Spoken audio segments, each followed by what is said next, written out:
رزقا لكم وسخر لكم الفلك لتجري في البحر بأمره وسخر لكم الأنهار সূরাতুল ইব্রাহিম আয়াত নাম্বার 32 মহান আল্লাহ তাআলা ইরশাদ করেন তিনি আল্লাহ যিনি নভমণ্ডল ও ভূমণ্ডল সৃজন করেছেন এবং আকাশ থেকে পানি বর্ষণ করে অতঃপর তা দ্বারা তোমাদের জন্য ফলের রিজিক উৎপন্ন করেছেন এবং নৌকাকে তোমাদের আজ্ঞাবহ করেছেন যাতে তার আদেশে সমুদ্রে চলাফেরা করে এবং নদ নদীকে তোমাদের সেবায় নিয়োজিত করেছেন। সুবহানাল্লাহ, আলহামদুলিল্লাহ, আল্লাহু আকবার।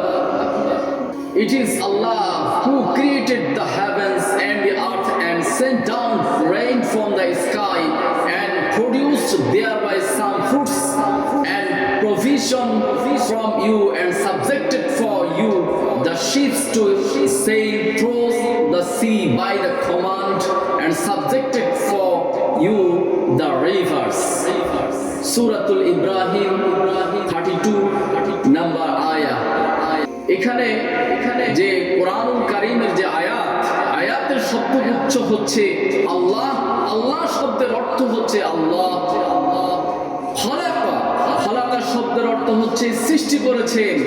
আস-সামাওয়াতি আসমান সমূহ, ওয়াল আরদ ও জমিন বা পৃথিবী, ওয়া আনজালা এবং বর্ষণ করেছেন, মিনাস সামাওয়াতি আকাশ থেকে, মাআন পানি, ফাআখরাজা অতঃপর বের করেছেন, রিজকান লাকুম তোমাদের জীবিকা হিসাবে, ওয়াসাখখারা লাকুম এবং তোমাদের অধীন করেছেন, আল ফুলকা নৌকা বা জাহাজকে, লিতাজরিয়া যাতে চলাচল করে, বিআমরিহি ফিল বাহরি সমুদ্রে, বিআমরিহি তার আদেশে, ওয়াসাখখারা লাকুম এবং তোমাদের অধীন করেছেন, আল আনহার নদী সমূহকে।